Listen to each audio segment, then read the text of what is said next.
Chapter 18. Punctuation marks and capital letters. We use pauses and the pitch of the voice to make what we say clear while speaking. Punctuation plays a similar role in writing, making it easier to read. Punctuation marks have a great importance in written language. They make the language easy to understand and correct in meaning. Incorrect use of these marks sometimes change the meaning of the sentence. Therefore, be more careful in the right use of these marks. हम बोलते समय स्पष्टता लाने के लिए विराम और आवाज के स्वर का उपयोग करते हैं। लेखन में विराम चिन्ह भी इसी तरह की भूमिका निभाते हैं, जिससे पढ़ना आसान हो जाता है। लेखन में विराम चिन्हों का बहुत महत्व है। वे भाषा को समझने में आसान और अर्थ में सही बनाते हैं। इन चिन्हों का गलत उपयोग कभी-कभी वाक्य का अर्थ बदल देता है। इसलिए इन चिन्हों के सही उपयोग में अधिक सतर्क रहें। यह पैराग्राफ बताता है कि जैसे बोलचाल में विराम और स्वर विचारों को स्पष्ट करने में मदद करते हैं, वैसे ही लेखन में विराम चिन्ह वाक्य के अर्थ को स्पष्ट और सटीक बनाते हैं।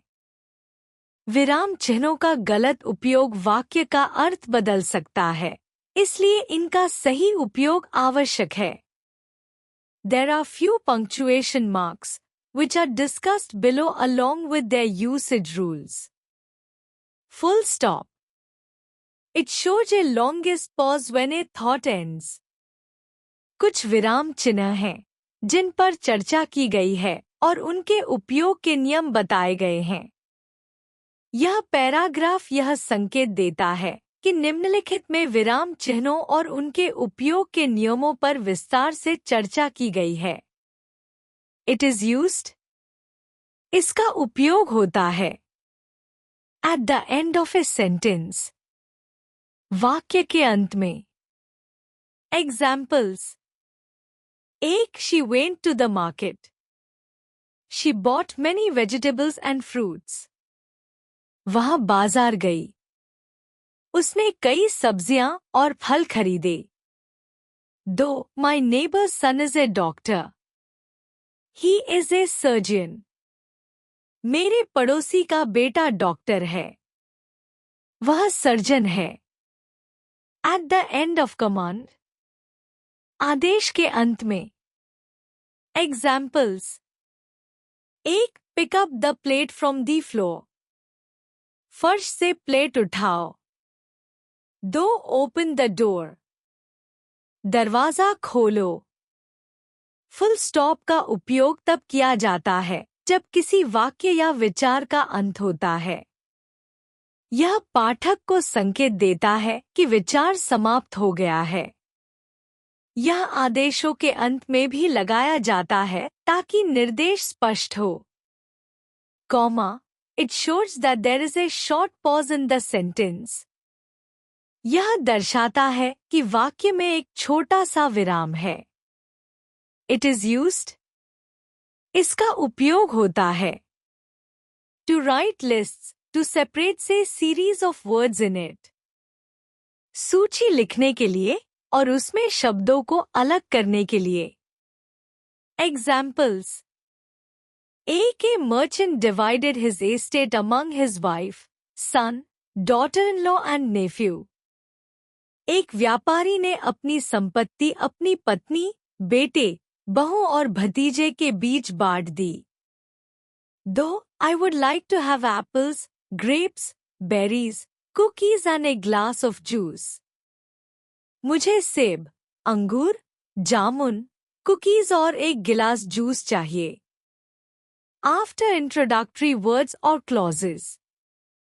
परिचयात्मक शब्दों या खंडों के बाद। Examples. एक, last Sunday, the evening classes were cancelled.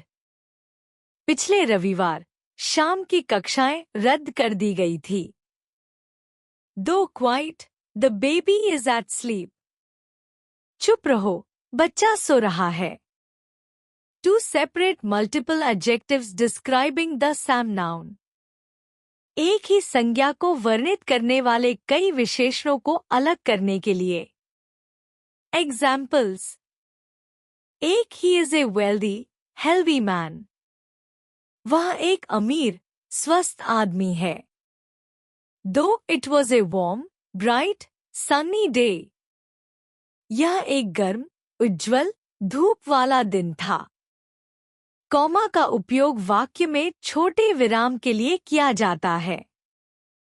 यह सूची में शब्दों को अलग करने, परिचयात्मक खंडों के बाद विराम देने और एक ही संज्ञा को वर्णित करने वाले विशेषणों को अलग करने में मदद करता है.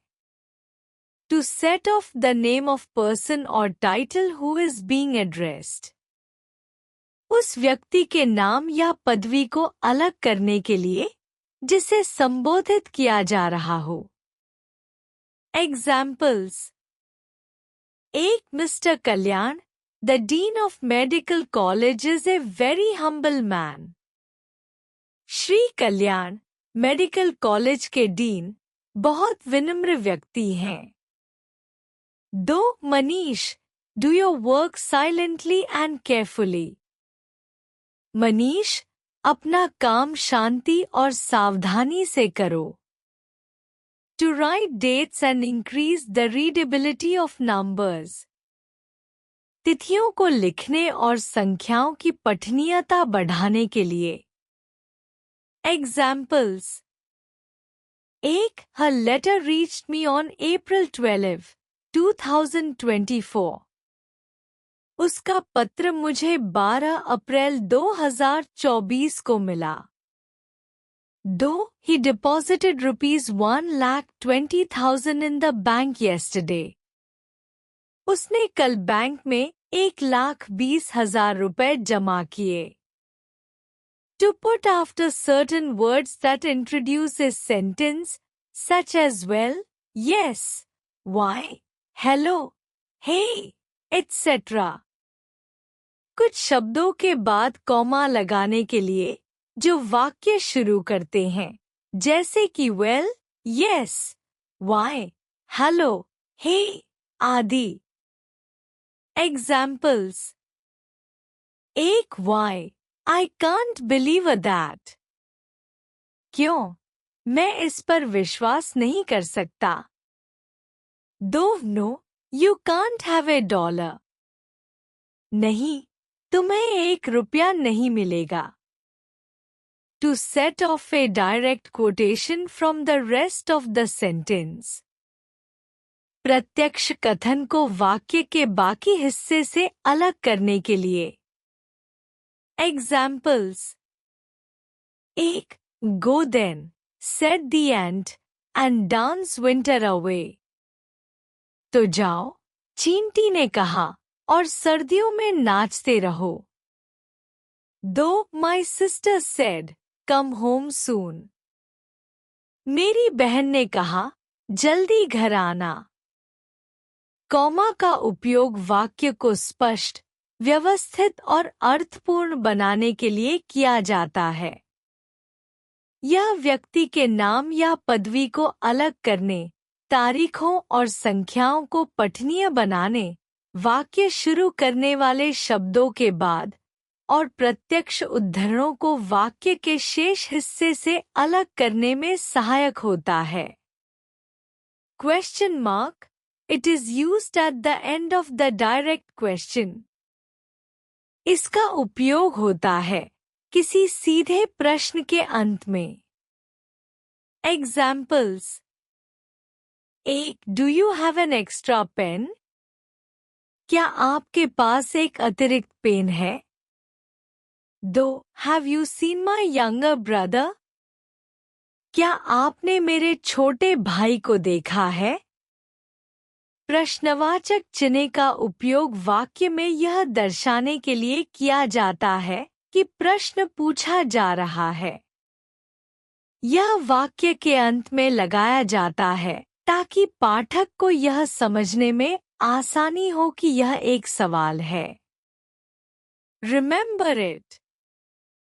At times it can also be placed after indirect questions and question tags.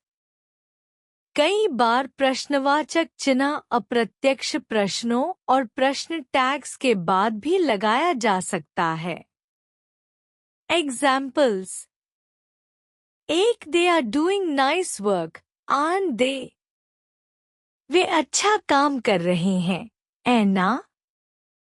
दो, give me a glass of water, can you? मुझे एक गिलास पानी दो, क्या तुम कर सकते हो?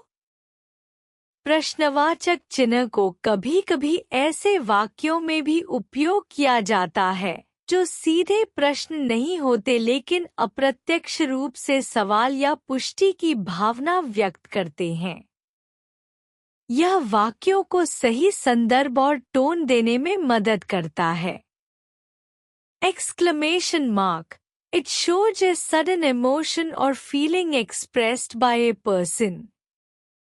यह किसी व्यक्ति द्वारा व्यक्त अचानक हुई भावना या एहसास को दर्शाता है.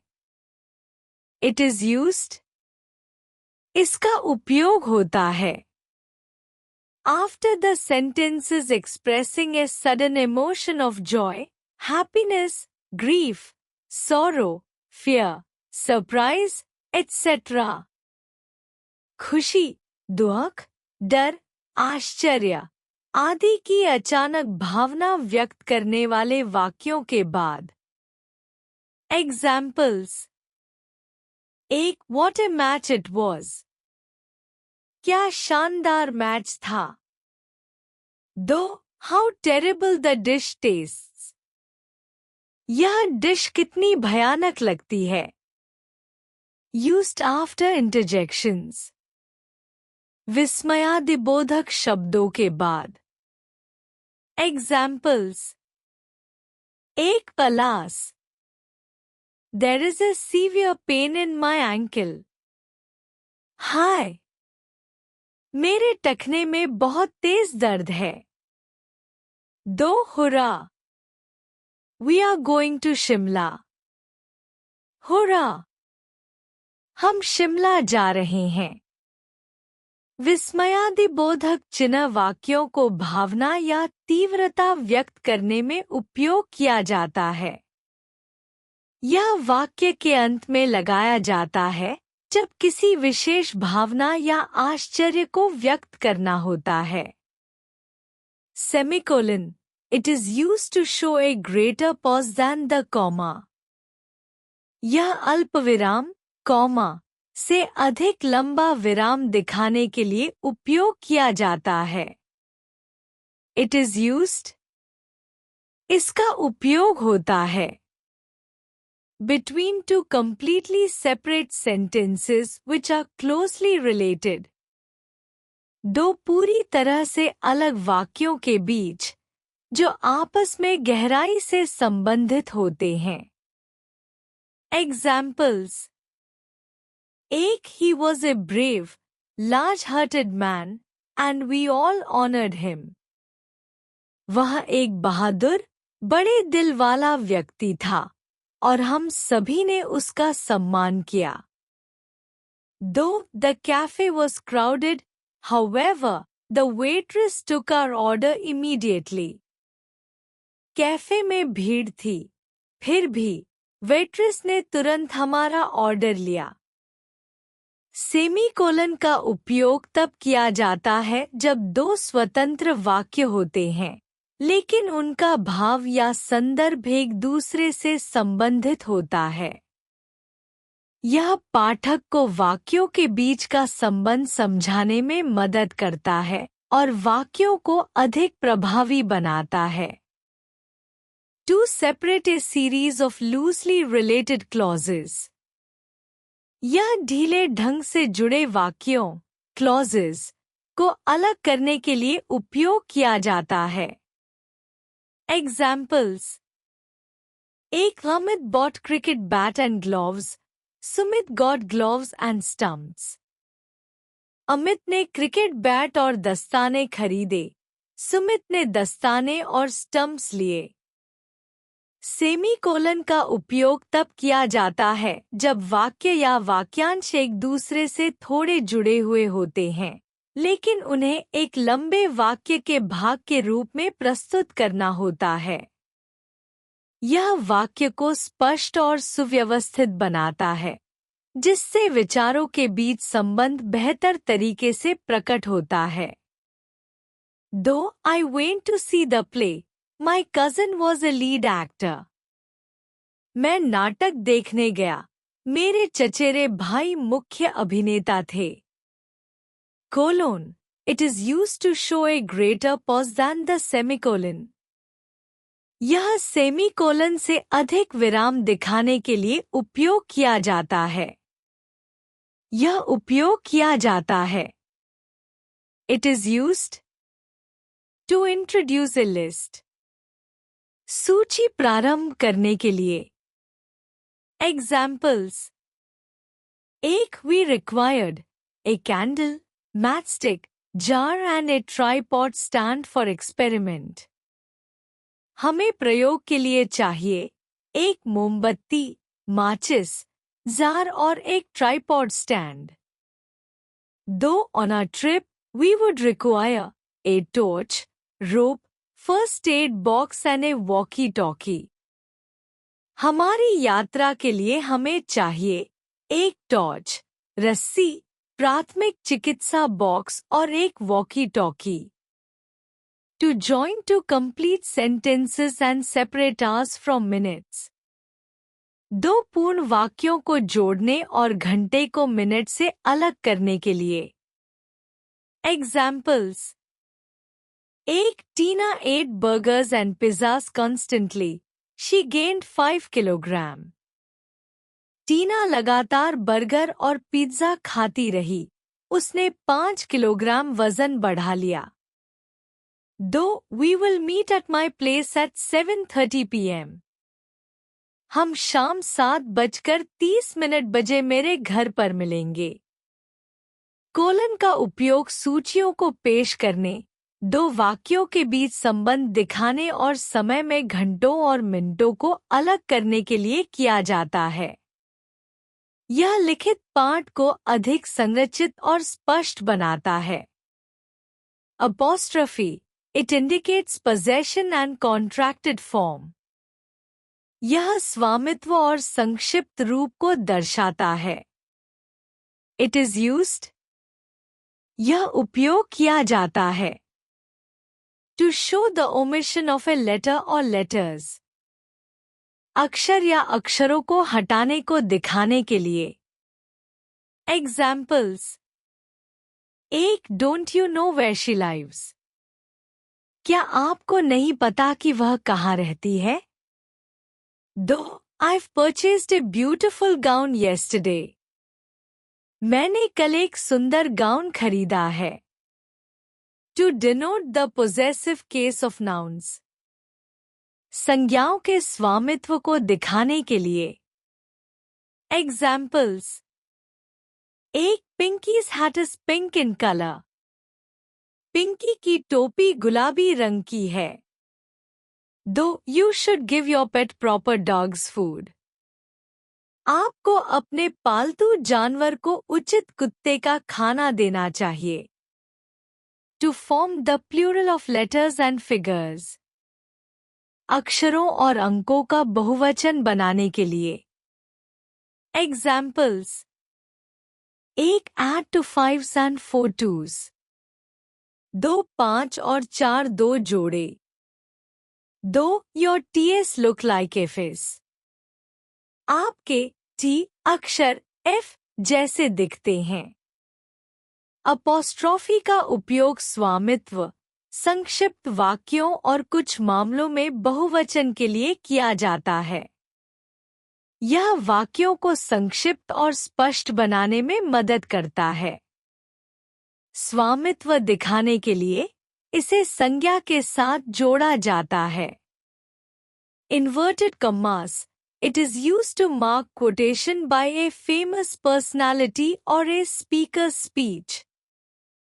यह प्रसिद्ध व्यक्ति के उद्धरण या वक्ता के भाषण को चिह्नित करने के लिए उपयोग किया जाता है। Examples: 1. You too, Brutus, exclaimed Caesar in disbelief. तुम भी, ब्रूटस, कैसर ने अविश्वास में कहा। 2. We are shifting to our new house in Mumbai, Himani said. हम मुंबई में अपने नए घर में शिफ्ट हो रहे हैं, हिमानी ने कहा। उल्टे कॉमा का उपयोग उद्धरणों, भाषणों या विचारों को स्पष्ट करने के लिए किया जाता है। इसे मुख्यतः किसी व्यक्ति द्वारा कहे गए शब्दों को सटीक रूप में प्रस्तुत करने के लिए प्रयोग किया जाता है। जब कोई उद्धरण दिया जाता है, तो इसे इन्वर्टेड कॉमा के भीतर लिखा जाता है। Hyphen, it is used. इसका उपयोग किया जाता है। To connect the compound words, संयुक्त शब्दों को जोड़ने के लिए। Examples: 1. He is serving as commander in chief in army. वह सेना में कमांडर इन चीफ के रूप में सेवा कर रहे हैं। 2. This old lady's daughter-in-law is very helpful. इस बूढ़ी औरत की बहू बहुत सहायक है। To connect the single word separated at the end of a line in printed text. Printed text में पंक्ति के अंत में अलग हुए एकल शब्दों को जोड़ने के लिए। Examples: 1. Chair and table are non-living things.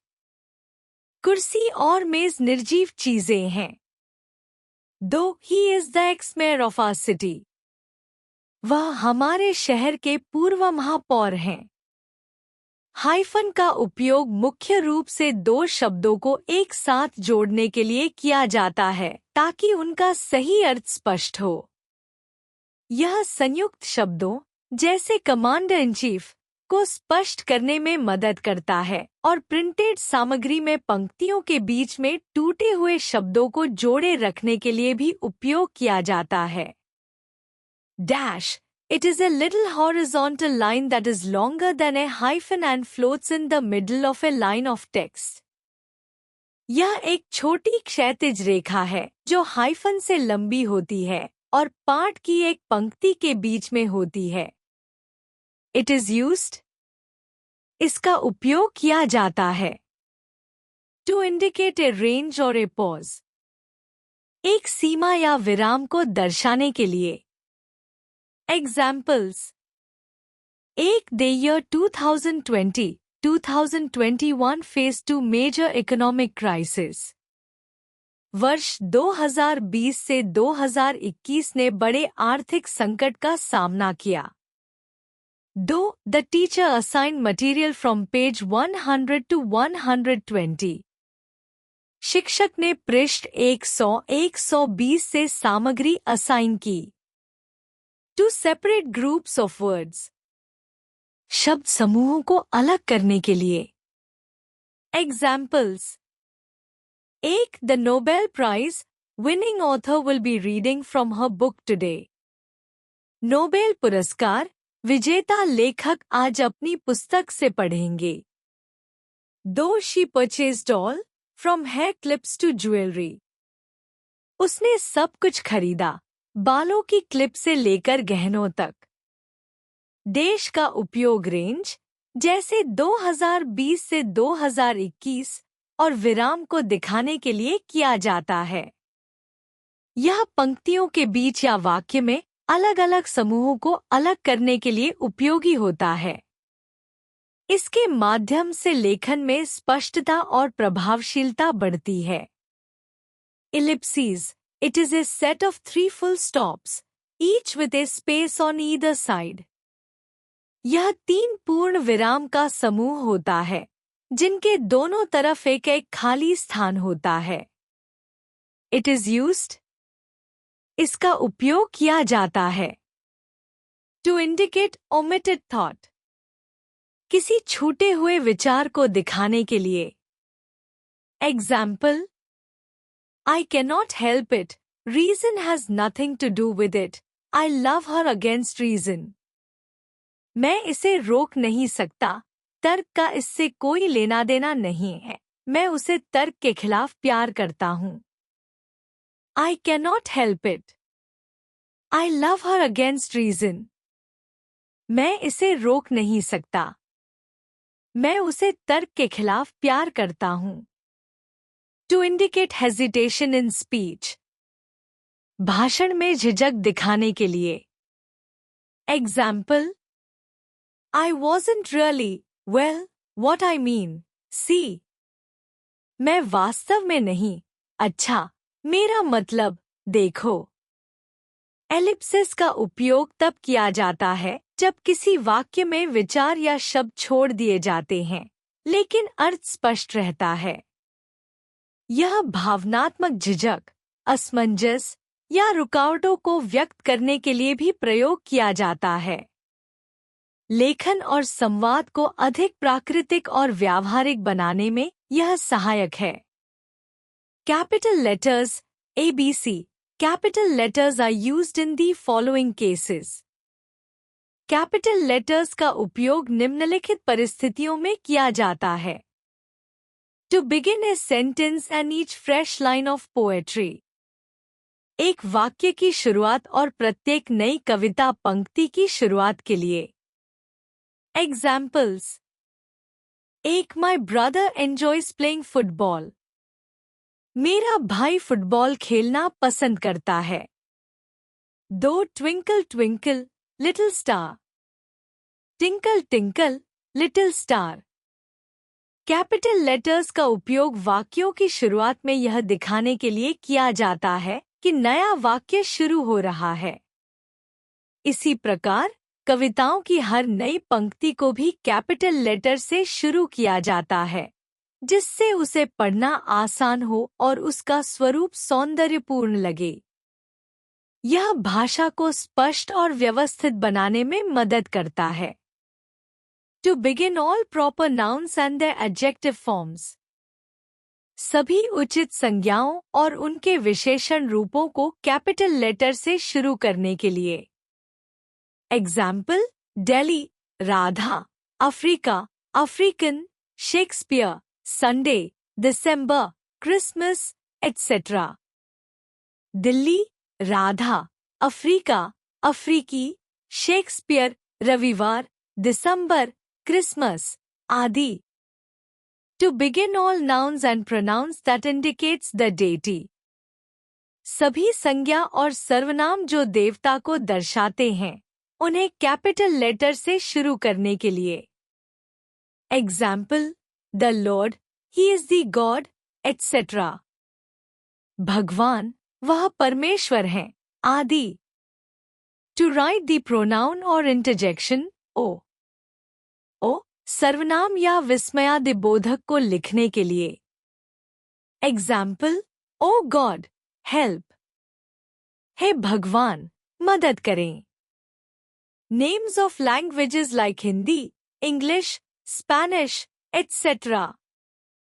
भाषाओं के नाम जैसे हिंदी, अंग्रेजी, स्पेनिश, आदि।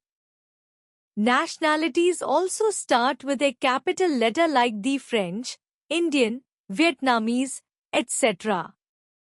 राष्ट्रीयताओं के नाम जैसे फ्रेंच, भारतीय, वियतनामी आदि को कैपिटल लेटर से शुरू करना। Names of streets, buildings, and parks like Central Park, Empire State Building, etc. सड़कों, इमारतों और पार्कों के नाम जैसे central park, empire state building आदि। कैपिटल लेटर्स का उपयोग उचित संज्ञाओं और उनके संबंधित विशेषणों को पहचानने के लिए किया जाता है। देवताओं और धार्मिक संदर्भों में इनका उपयोग उनकी पवित्रता को दिखाने के लिए होता है। इसी तरह भाषाओं, राष्ट्रीयताओं, सड़कों, इमारतों और विशेष स्थानों के नाम भी हमेशा कैपिटल लेटर से शुरू होते हैं। इससे वाक्य का अर्थ स्पष्ट और सटीक होता है। निष्कर्ष, कंक्लूजन।